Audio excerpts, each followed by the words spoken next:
Hello, ladies and gentlemen, and welcome back to another episode of the M&K Productions Podcast. It's just not another episode. This is the first episode of 2026. I'm your host, Mac, joined here as usual with my co-host, with the most, Kristen, aka Miss Wingo. Kristen, how you doing? I haven't talked to you since last year, as I I still cringe know. with that joke. Yeah, happy New Year and happy New Year to all of our listeners. Hope you had a good holiday. I know we were supposed to record this over the Christmas break, but we decided to take a Christmas break. So now we're here today to talk about Frankenstein. So, Yeah, I'm what excited for this because I watched this during Christmas. Actually, I did funny, too. there is a related Christmas story with actually a movie coming out in 2026. So one of my Christmas items I asked for was Homer's Odyssey. I got Oh. Homer's Odyssey, so I will be attempting, and it's not just Homer's Odyssey. I got the Iliad version, which is 800 pages. So I have Oh to my read 800 gosh. pages by July for Christopher Nolan's Odyssey.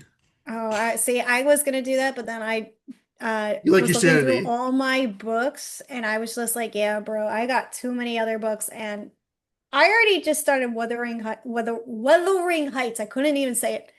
And yeah, I'm just like this book is like old school literature that my brain is just like, all right, just take this one bit out of at a time. And I'm just like, oh my God, here we go.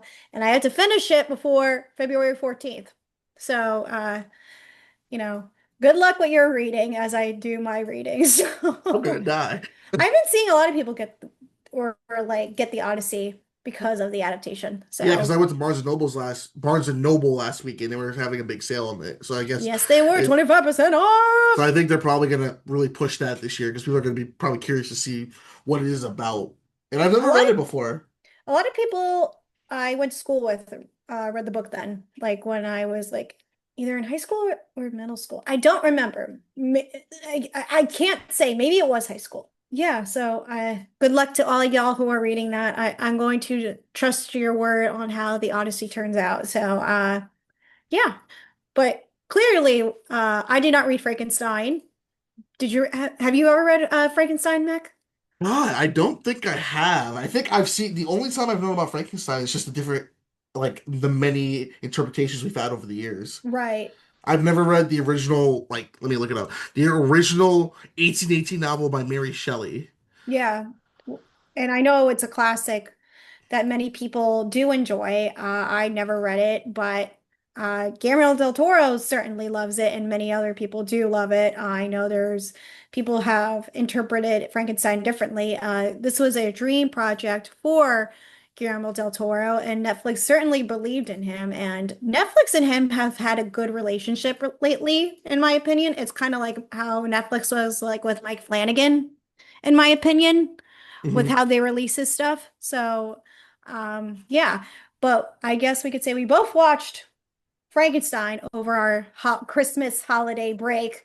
And I actually watched this on Christmas Day. I watched So, this Christmas Eve. ooh, you could kind of say it is a Christmas movie given the setting of the cold front that, or not cold front, That's a the north. sentence you're not going to hear again. What? That's a sentence that won't come out hear anyone's mouth. Frankenstein, the Christmas movie that rivals Die Hard. Yeah, Die Hard. Imagine that. God. But yeah, let's just start off by giving the plot to Frankenstein. Mac, what is Frankenstein to our audience who may not know the material?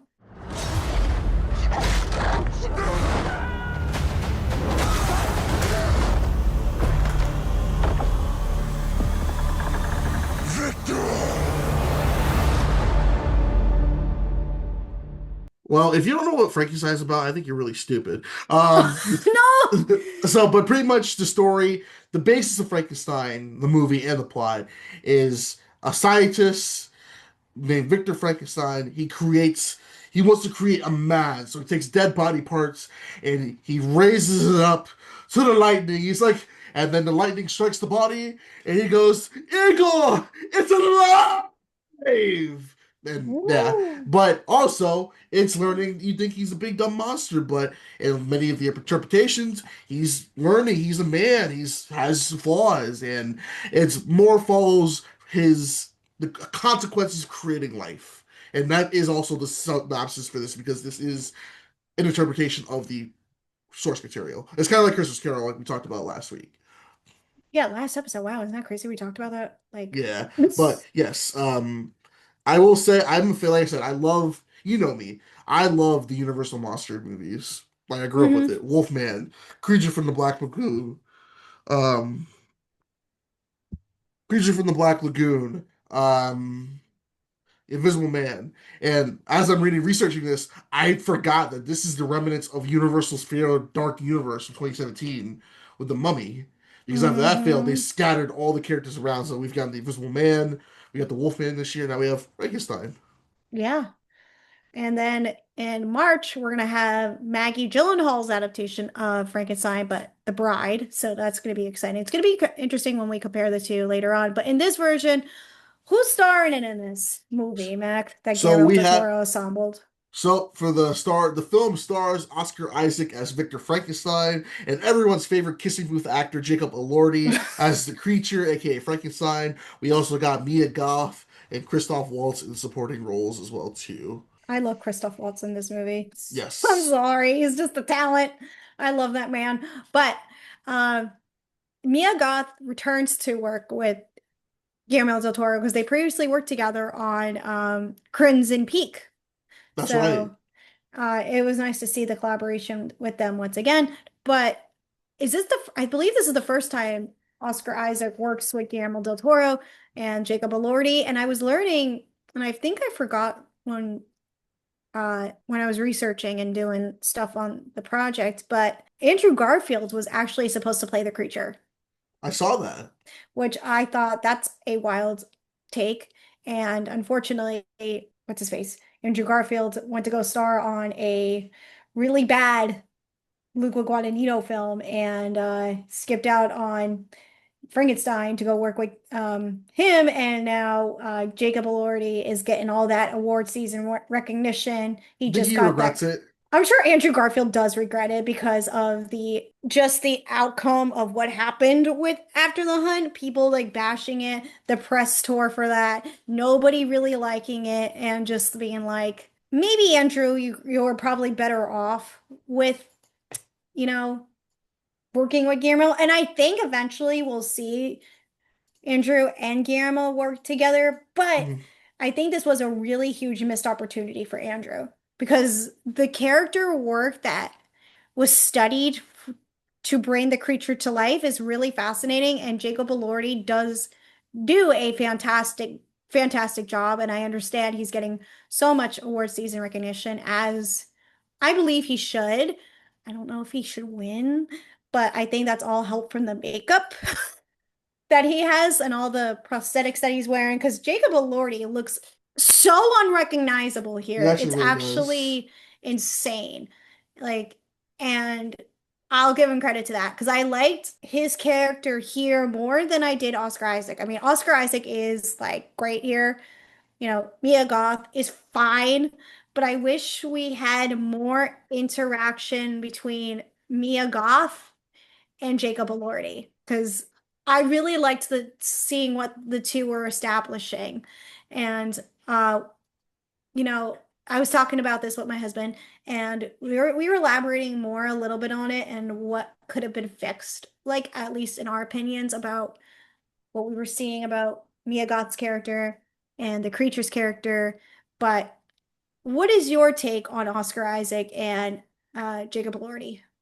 Well, I think that Oscar Isaac is one of the best actors working today. I actually was talking about this with Mama Mac, in that I think he's one of those actors where he plays any role, he really transforms into it.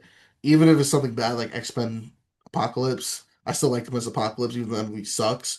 hmm And then he just brings it with it. With Jacob Elordi, like I mentioned, he'll always be kissing booth to me, so he has to really pull in these performances to really break that mold, kind of like what Joey King did, even though I still see her as kissing booth.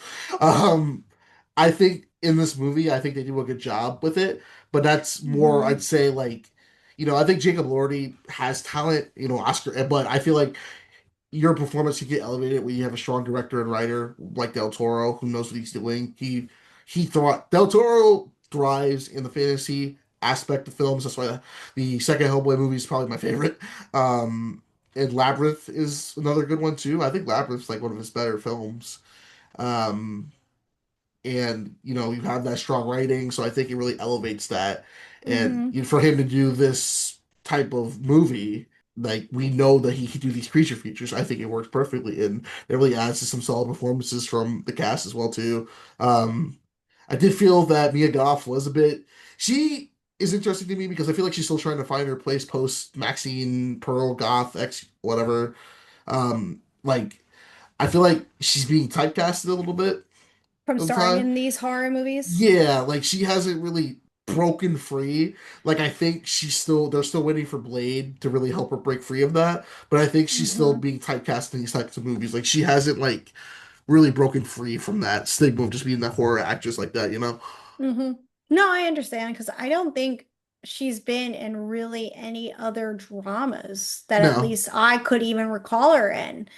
But I could see her, most people getting almost tired of her if she's going to be in all these horror movies. And, Is you this the know, Jenna Ortega effect? Like how many stuff can you star in? well, I don't think it's much starring, but I think it's like, Or be in? it's not just being in. I think it's just like, it just like I said, like you mentioned, it's like casting, the going back to oh my goodness, like, Yeah, all that. typecasting. Hmm.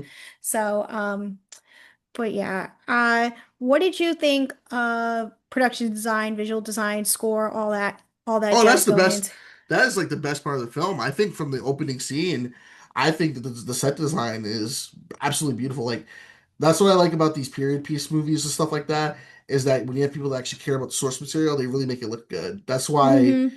I use an example because we were talking about before recording Robert Eggers' Nosferatu, like how it completely transforms it into like the old school Victorian era Transylvania. This feels like old school like era. Where does this take place again? Uh, Hold on, I gotta pull up my notes again. I just disappeared. Ah! When we set it in, it starts in the North Pole, and let's just say that because he travels around, like the kid goes to, or Oscar Isaac goes around to Royal College of Surgeons of Edinburgh, where he gets suspended. That's like one thing. So, I forgot Nice. where he moves to, but he moves to that giant castle tower Well, thing, I think whatever it's called. the setting is pretty good, but because you can tell this takes place during the 1800s, so they did a good job of really conveying that as well too. And I think the special effects are really good as well too. Like, did you notice any CGI? Yeah. Well, for me, it wasn't as notable. I like how they don't say he's Frankenstein; he's just a creature. Yeah. I like his design. I thought it was a very I thought he interesting. had a really good design, It but was a more modern take of what, because when you think of Frankenstein, you think of the guy with the big square head and with the side. They're like, we're gonna make him modernized for new audiences.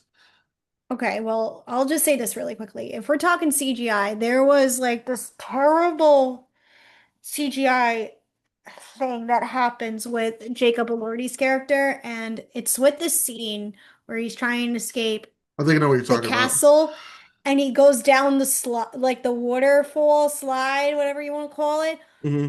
Oh my God, the way that scene looks, the whole scene looks so poorly executed for a Guillermo del Toro movie.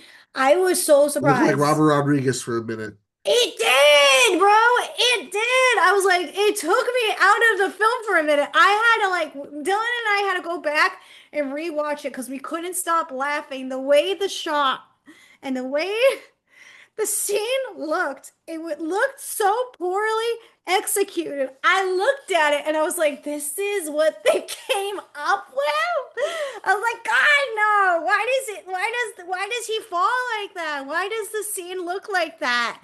And I was like baffled by it. I mean, some of the fire you could tell was like that fire was CGI too, and some of the fire did not look good, but No, I was like, all right, you Guillermo, sound I so still like you you. sound so flabbergasted. You Yeah, can because almost I forced it. was just like surprised for the way some of the shots for that turned out. Because here, listen, it had $120 million budget. What happened to some of those effects? Like, what happened, bruh? Listen, Oscar Isaac ain't cheap. You know, no. And I was just like, but everything else in this is fine. I do really like the score by Alexander Desplat, and I'm happy to see that all the best scores here, like I really enjoyed, are nominated for Golden Globes, and I really enjoy Alexander Desplat, but he has worked with Guillermo in the past, I think. Who do Mhm. you think, like Hans Zimmer jumping on board for this? Like, how insane would that have been? Like, imagine that I score. feel that would have been good, but I think it would have been too epic for what they were going That's, for. yeah, that's true. I feel like there needs to have at least like a toned down levity to it. Okay. Uh, But it would have been cool though. That actually would have been like, holy shit, like you got John and he's busy with the Disclosure Day. yeah, that's true. That's true. But I wanted to see where it said in regards to his influences here. Hold on. He took do here's some of the stuff that's coming out from Wikipedia where it says on the influences. It says Del Toro said of his inspiration for making the movie, it was a religion for me. Since I was a kid, I was very Catholic and I never quite understood the saints. And then when I saw Boris Karloff off screen, I understood what the saint or Messiah looked like. So I've been following the creature since I was a kid, and I've always waited for a movie to be done in the right conditions, both creatively in terms of achieving the scope that it needed for me to make it different and to make it at a scale that you can reconstruct the whole world. And you can tell this is like a very different interpretation from how other adaptations of Frankenstein has been done. Hmm. But I do see here some other references. Del Toro acknowledged James Whale's 1931 adaptation as a formative influence, and his version draws also from the 1935 sequel, Bride of Frankenstein. Clearly, I could see that, especially in the way Jacob Elordi's uh, the makeup of Frankenstein himself. And he also cited Rebecca, the 1940 Alfred Hitchcock version. He also cited whatchamacallit? Wo- Wuthering Heights by William Wyler Dragonwick, something I have never heard before, by Joseph A. Mankiewicz, and Uncle Salus by Charles Frank among his cinematic inspirations and influences. During a Netflix event in Los Angeles, the first footage of the film was scored by Polish composer Wojciech Kyler's score for Francis Ford Coppola's 1982 Bram Stoker's Dracula. That I agree with. It felt like it. Did you ever see the Francis Ford Coppola version of Dracula? No, I saw the Gary Oldman one. I think that's that's the one. Oh, You didn't know that was Francis Ford Coppola? no, actually no. No, now you know, and that's the Winona Ryder, Anthony Hopkins, Keanu Reeves one. Oh wow, I actually like that one. Yeah, I mean, I could easily see the score being so influenced by that. So, um, and looking at it now, you could see looking more at the poster, I could see it. I Like I can too. could Yeah, see this like being like a third cousin or a second cousin. third cousin. Yeah, that's like, saying like, "Hey, if you like this one, go meet up with this guy over here." So, but yeah, I don't have anything else much to say about it because I don't have a connection to Frankenstein as much as other people have. But did I enjoy it? Yeah, but I think it really would have been cooler if Netflix really just put this out in theaters, and maybe it would have changed my mind if I saw this in theaters, at least in my opinion, because I You see, think, I say that, you say that. yeah, Like, I think this would have been good, like cool to see in IMAX, but I'm going to be brutally honest with you. This would have got lost in the shuffle. it would have. But I think the right people who are cinephiles like us would have gone to have seen it if they had like a nationwide release and not a limited release. I hate how these put in these Well, limited runs Netflix. uh-huh. You know, stop doing that. Well, Palos, it's only room for one Netflix film. You either get your Knives Out or your Frankenstein. Yeah, well, I feel like nobody saw the new Knives Out movie in You theaters. know, I I know. said that, yeah, that's the second time they've done that, and I feel like more people saw the original. They saw Sequel in see theaters. the second one. Yeah, not this one. And I love the new Knives Out one, going back to that talk. To be fair, I would watch the new Knives Out movie again before I watch Frankenstein. Just my opinion, folks. Just my opinion. So, but yeah, it was good. It was good. But imagine like uh was Doug Jones, because it looked like Doug Jones made a cameo in this movie. Did he? He did, yes. That's what I thought at the beginning of the movie, right? Yes, because originally, looking at the production notes, Del Toro wanted to do this for a while. He actually had Mm-hmm. Doug Jones cast as a creature, and actually a very good comic book illustrator. His name was Bernie Wrightston. He was known for the co-creator of Swamp Thing. He was Mm-hmm. actually, and he did an adaptation of Frankenstein. Actually, um, he wanted Del Toro wanted him to do the design, and he passed away in 2017. Um, but if you look at his Frankenstein work, it's the illustrated edition of the novel. It takes a lot of designs for how the film looks. But honestly, Oh, I can see Doug interesting. Jones. I can't see Doug Jones as Frankenstein.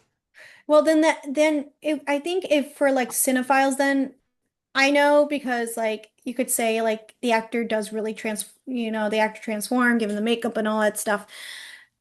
It would just take me back to whatchamacallit, Shape of Water, and just bring me back to the character of what he played. The what was the name of the creature in the Shape of Water?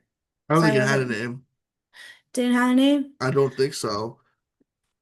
Like, cause it's not a mermaid. It's titled The Amphibian Man. That's what it was. The amphibian man. That's what it was called. Like that's what it like, cause I know it was like something like on the lines of like the creature, the creature.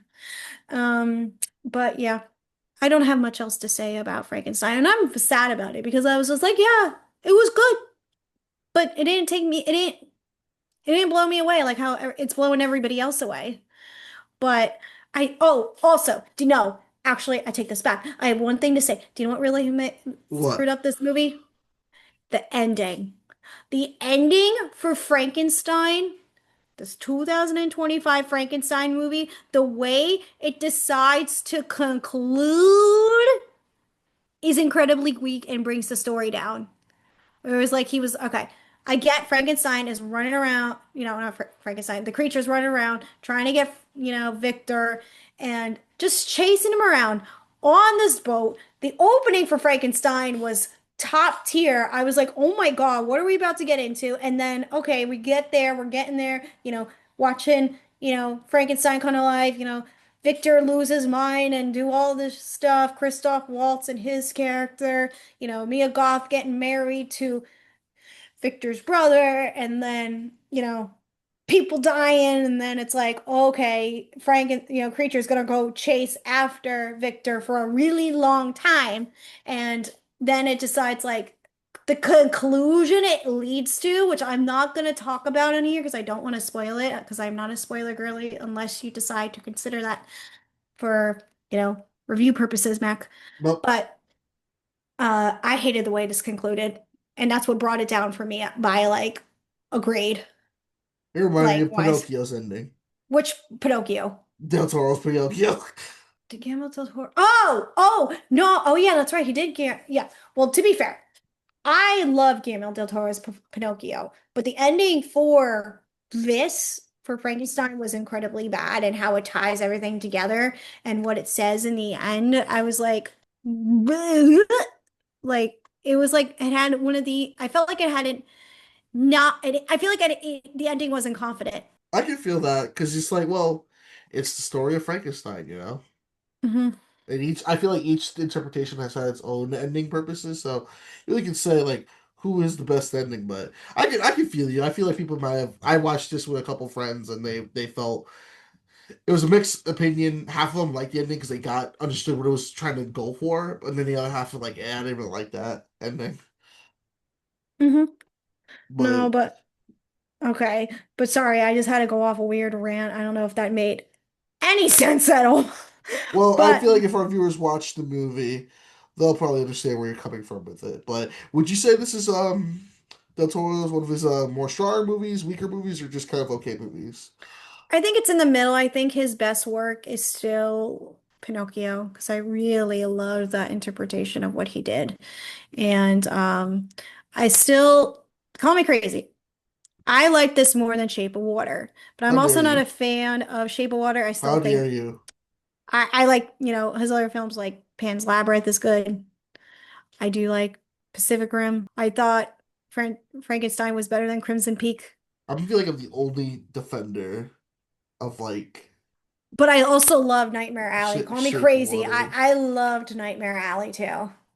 I'm excited to get that Criterion edition of Nightmare Alley. I'm ready to own that. I think Nightmare Alley, that his take on it was stunning with Bradley Cooper. It was so good with Kate Blanchett, Toni Collette. Mm, So good. I still So, can't. so good. Yeah, I feel like I'm the only one who defends Shape of Water. I think it's his best movie. Okay. Next to Pacific Rim, because Pacific Rim is badass. That's a fun one though, but Too that bad we never Pacific got a Rim sequel. did Too get a bad we never get a sequel, but I sequel. guess that Too doesn't bad we count. never got a sequel. It's just a movie where you think that a sequel would work well, but I guess we will tell that one story, and we'll never know what happens to any of the characters or Mm. Charlie Day or anybody. Oh yeah, Charlie Day. I forgot he was in that. But yeah, no, if I'm gonna give Frankenstein a letter grade, I'll give it a minus. Well, see, I'm going towards like a B. See, I can't give it a B because I feel like there is some genuine effort to it. So I I feel mean, like there's a lot it's of effort in it, but there's a part of me that didn't connect with it in a lot of ways too. And where like I still was entertained. I think the opening is really good and I love part one. But then it gets a little I like the fact it tells also the point of view from the creature story, but then once he shows up on the boat, mm, spoiler alert, that's when I was like, Wait, what? Like how what? Like there was like that turn for me and I was just like, what is going on here? And I was just like, and like story-wise, how are we getting here? How did this happen? How did we do this? But I did like the fact that he did connect with that old man in the that was hammock and he was nice. signing that I like that little part too. But there was like some other stuff to it that I think maybe I would have done differently. But did I enjoy parts of this movie? Absolutely. And it's not a bad movie at all. I think there was just other candidates and other films this year I saw that were just I'm like that I saw in 2025 that were just like, yeah, I like this more. Now I will ask you before we wrap this up because I did hear some criticism for that, and I was like, wait a minute, guys, come on. Do you think the creature or Frankenstein was too handsome? No.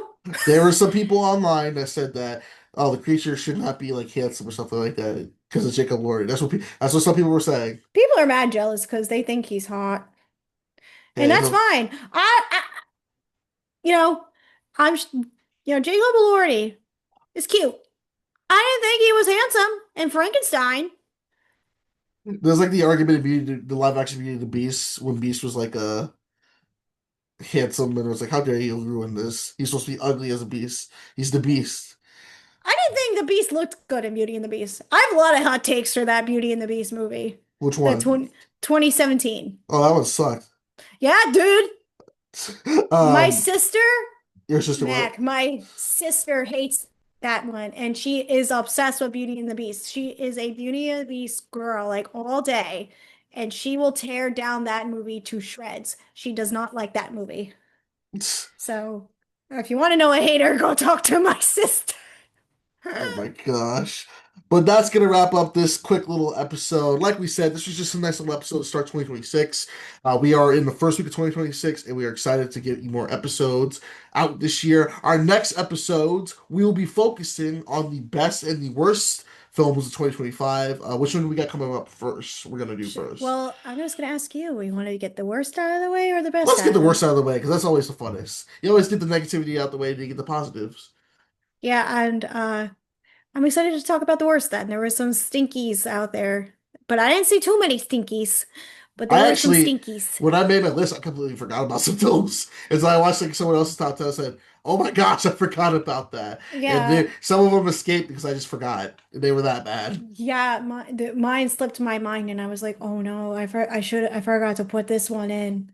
So I was like, "Yikes." But we'll talk But about more in the next episode. But yeah, so next episode is going to be our top 10 worst films of 2025. That is going to be the best of 2025. Also, make sure you give us a subscribe on YouTube. We're going to keep growing this year. We're excited. Going to do some more live streams. Going to do some extra content as well too. So stay tuned for that. Make sure you sub to us on Patreon as well too. It is $1 a month. Every dollar helps support us on our journey. Also, make sure you drop a follow on our Instagram at the M&K Productions Podcast. So that way we can get you followed. Join the community. We're a ever growing community. Let's make 2026 another growth year. Thank you all, of course, for listening to our podcast. This has been the M&K Productions Podcast. I've been Max, it's been Kristen. We'll see you all next video. Peace. Bye.